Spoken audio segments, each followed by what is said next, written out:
এই যে গুজব টুজব বলতেছে, সত্য মিথ্যা মিশানো বলতেছে, ওই বিষয়টাই দেখবো। আসলে আমরা আসলে দেখি সত্য কারে বলে। দেখেন, আমরা যদি ধর্মের দিক থেকে দেখি তাইলে সত্য কই থাকে? সত্য কিন্তু সবসময় খোদাই, ঐশ্বরিক। এটা আদার ওয়ার্ল্ডে থাকে, এটা ঈশ্বরের কাছে থাকে, সৃষ্টিকর্তার কাছে থাকে। আমরা সত্যের নিকটবর্তী হওয়ার চেষ্টা করি। মিডিয়ার কাজ কি সত্য বলা? প্রশ্ন শুনে মনে হইতে পারে হ্যাঁ, মিডিয়ার কাজ তো সত্য বলাই। আসেন আমরা একটা ঘটনা দিয়ে এই মিডিয়ার সত্য বলার ঘটনাটা দেখি। ওই যে প্রথম আলোর সামনে যে জিয়াফতের ঘটনা ঘটেছিল না, জিয়াফতের দিন কি করেছিল? পুলিশ পিটাইছিল, তাই না? বিনা উস্কানিতে আলো নিভাই দিয়া সবাই পিটায় সরাই দিছিল লাঠিচার্জ কইরা। কিন্তু ওই ঘটনাটা প্রথম আলো কিভাবে লিখলো যারা ওইখানে জিয়াফত করতে গেছিল তারাই বিশৃঙ্খলা করেছে, তাই না? হ্যাঁ, বিশৃঙ্খলা কে করলো? যারা জিয়াফত করতে গেছিল, যারা মাইক খেলো, তারাই নাকি বিশৃঙ্খলা করছিল। স্পষ্ট ভিডিও ফুটেজ আছে, আমি দেখাইছি, আজ আর দেখাইলাম না। দেখেছেন তো, আলো নিভাই দিয়ে খুব শান্ত, বিনা উস্কানিতে যে জমায়েত তার উপরে লাঠিচার্জ শুরু করলো বিনা কারণে। ওখানে আলো নিভাইছে পুলিশ, কখনো ওখানে আলো নিভানো হয় না। তার মানে পুলিশ জানতো, প্রস্তুতি নিছে যে তা মারবে, তারপরে বিনা উস্কানিতে ঝাঁপায় পড়ছে। শুধু যে ঝাঁপায় পড়ছে তাই না, একজন অ্যাক্টিভিস্টকে ধরে প্রথম আলো অফিসের মধ্যে ধরে নিয়ে গেছে, ওইখানে বিভৎসভাবে নির্যাতন করছে। প্রথম আলো নিউজে ওইগুলো আছে যে আলো নিভাই দেওয়া হয়েছিল, বিনা উস্কানিতে মারপিট করা হয়েছে, একজনকে প্রথম আলোর অফিসে নিয়ে যায় মারপিট করা হয়েছে, আছে?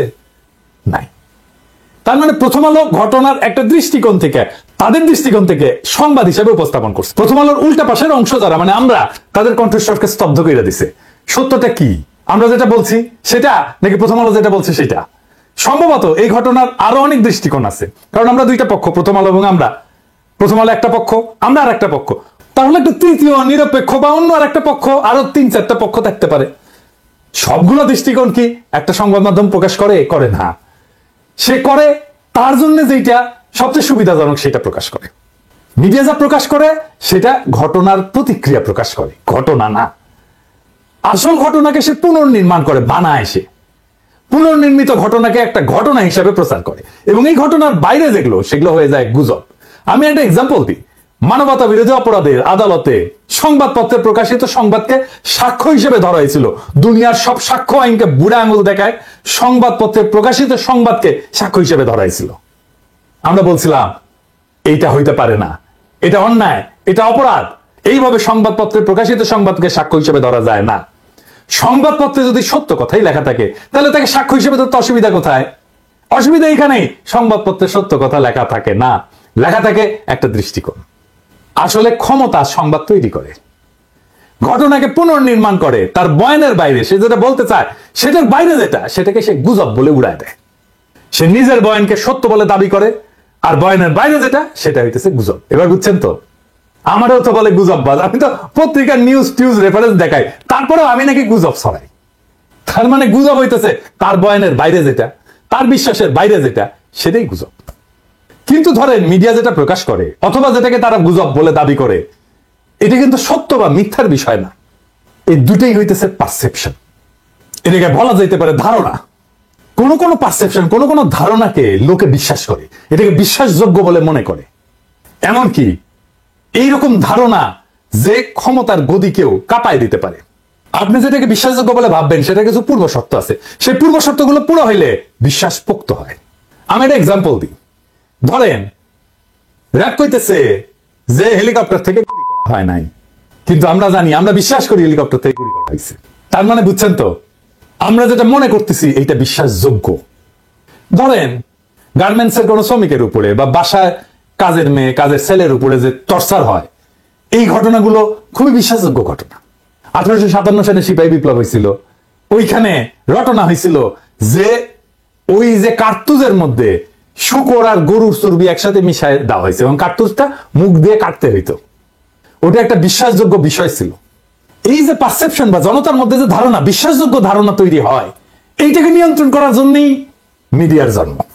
মিডিয়া মানেই জনতার পারসেপশন বা ধারণাকে নিয়ন্ত্রণ করা। মিডিয়া মানে একটা প্রোপাগান্ডার মেশিন।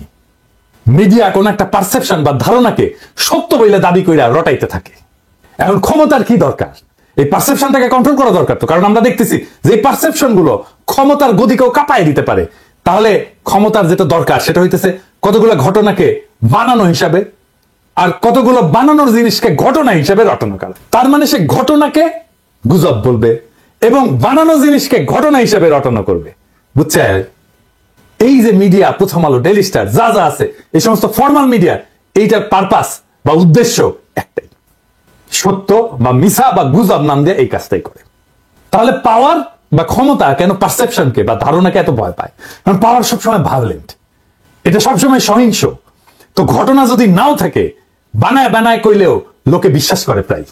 তার মানে এই যে প্রি কন্ডিশন হচ্ছে যে ক্ষমতা সবসময় সহিংস, পূর্ব শর্ত হচ্ছে সহিংস, তাই সে সহিংসতা যদি নাও করে, যদি কেউ বানাও বলে যে মারছে এটা পুলিশ আমারে, এটা বিশ্বাস করে ফেলবে মানুষ। মানুষের জ্ঞানের শুরু কই থেকে? আন্দাজ থেকে, অনুমান থেকে। আমরা বিজ্ঞানের ভাষায় বলি হাইপোথিসিস। হাইপোথিসিসকে প্রমাণ করে বা অপ্রমাণ করে জ্ঞান অগ্রসর হয়। মানুষের হুশ, কালচার, তার এলেমের গোড়া হচ্ছে আন্দাজ বা অনুমান। যে আন্দাজ করে না সে বেহুশ। ক্ষমতা আপনার আন্দাজের ক্ষমতাকে নাম দেবে গুজব, কিন্তু আন্দাজ করাটা আপনার হক, আপনার অধিকার। ক্ষমতার দাবরানিতে হয়তো জাহির করতে পারবেন না আপনার আন্দাজ, কিন্তু আপনার আন্দাজের হক নাই, এইটা মনের ভিতরে কখনো মাইনা নেবেন না। গায়ের জোরে হয়তো লাগতে না পেরে পিছিয়ে আসবেন, কিন্তু বেহুশ হইয়েন না কখনো। মনে রাখবেন আন্দাজ করা আপনার হক। ইলিয়াস যা করে সেটা কি গুজব? ইলিয়াস তার যে ভিডিওগুলা করে, এই ভিডিও কোন ক্যাটাগরির ভিডিও বলেন তো? কোন টাইপের? এইটার যারা ইলিয়াসের সমালোচনা করে তারা কি কখনো দেখছে? ইলিয়াস করে এক্সপ্লোরেটরি ডকুমেন্টারি। এক্সপ্লোরেটরি ডকুমেন্টারিটা আসলে কি? আসেন এটা বুঝে দেখি।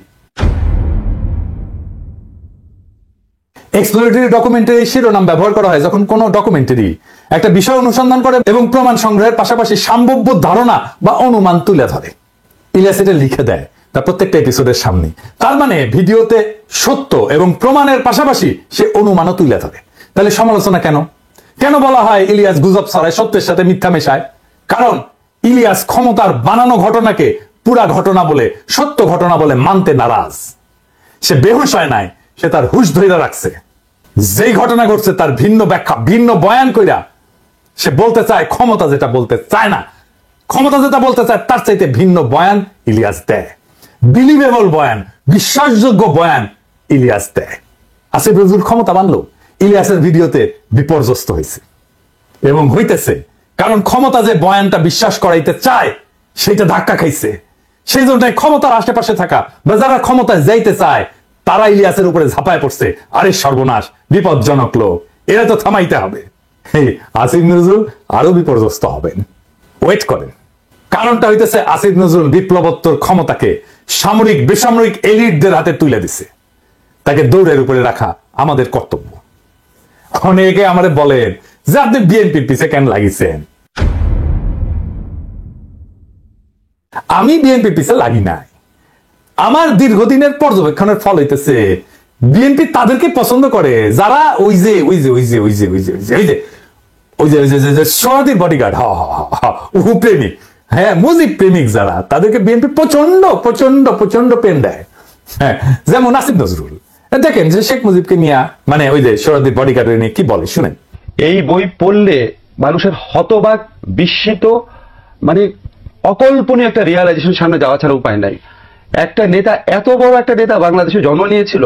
আমার প্রথম কষ্ট এই বইটা পড়ে যে এত বড় একটা নেতা বাংলাদেশে জন্ম নিয়েছিল, আমরা কোনোদিনও রিয়ালাইজ করতে পারলাম না until the publication of this book. আমি রাজনীতির বই কম পড়ি নাই, বঙ্গবন্ধু নিয়ে যারা লিখেছেন তাদের যে কোনো বইয়ের চেয়ে বঙ্গবন্ধুর নিজের আত্মজীবনী অনেক অনেক বেশি অসাধারণ ইন টার্মস অফ এভরিথিং। সাহিত্যমূল্য বলেন, ইম্পার্শিয়ালিটি বলেন, অবজেক্টিভিটি বলেন, স্টোরি টেলিং ক্যাপাসিটি বলেন। এবং আমি আপনাকে কি বলবো, আমি এই বইটা পড়ে আমার কয়েকবার মনে হয়েছে আমি একটা আর্টিকেল লিখি যে শেখ হাসিনাকে ধন্যবাদ, যিনি এই বইটা আমাদের সামনে হাজির করে দিয়েছেন। দেখেছেন দেখেছেন, আমি তো আর আসিফ নজরুলের মতো মুজিব প্রেমিক হইতে পারবো না, পারবো না। তো রাস্তা আছে তাইলে আমার জন্য তো কোনো রাস্তা নাই যে বিএনপি আমাকে প্রচুর প্রেম দিবে। তাও খুঁজতে খুঁজতে খুঁজতে খুঁজতে দেখলাম তো যারা বিএনপি বাম্বু দেয় তাদেরকে বিএনপি প্রচুর প্রেম দেয়। যেমন ধরেন মতিউর রহমান, দেখেন সে কি বলে এই গ্রেনেড হামলা নিয়া। ঘটনার 15 বছর পর তার বিচার হয়েছে, 19 জন মৃত্যুদণ্ড দেওয়া হয়েছে, 19 জনকে যাবজ্জীবন কারাদণ্ড দেওয়া হয়েছে, আরো অনেককে বিভিন্ন মেয়াদে শাস্তি দেওয়া হয়েছে। এটার বিচার হওয়া দরকার ছিল, উচিত ছিল, সেটা হয়েছে। সেটাতে আমরা সন্তোষ প্রকাশ করি। বিএনপি সরকার বেগম খালেদার নেতৃত্বে তার এই ঘটনার কোনো তদন্ত করতে দেয়নি, বিচার তো দূরের কথা, বরং তারা এই ঘটনাকে উল্টো মুখে প্রচার চালিয়ে এই সব দায় আওয়ামী লীগের উপরে দেওয়ার চেষ্টা করেছিল। শুধু আওয়ামী লীগ না, একই সঙ্গে আমাদের প্রতিবেশী ভারতকে জড়ানোর চেষ্টা করা হয়েছিল। তারা এত সব মিথ্যে তথ্য দিয়ে মানুষকে বিভ্রান্ত করার চেষ্টা হয়েছিল, যেটা একটা অদ্ভুত গল্প কাহিনীকে ছাড়িয়ে যায়। দেখেছেন যে বলে গ্রেনেড হামলায় তারেক রহমানের শাস্তি হয়, সে সন্তোষ প্রকাশ করেছে। গ্রেনেড হামলায় তো সবাই খালাস পেয়ে গেছে, তাই না? তাইলেও কেন সন্তুষ্ট হয়েছিল যে তারেক রহমান একটা সাইজ হয়েছে? এইরকম একটা লোক, এরকম একটা জাউরাক, তাও বিএনপি পছন্দ করে, তাকে বাঁচানোর জন্য একেবারে ঝাঁপে পড়লো সব বিএনপির লোকেরা। আবার দেখেন আসিফ নজরুল কি কয় এই গ্রেনেড হামলা নিয়ে, এই যে দেখেন এটা নাকি বিএনপির দায়, তার মুখেই শুনেন। যদি আপনি আপনাকে প্রশ্ন করেন যে এটার সাথে কি সরকারের কোনো শীর্ষস্থানীয় মহল জড়িত ছিল কিনা, অবশ্যই ছিল। এটা হতে পারে না এত বড় একটা আক্রমণ ঘটনা ঘটেছে সরকারের কোনো মহলই জানে না।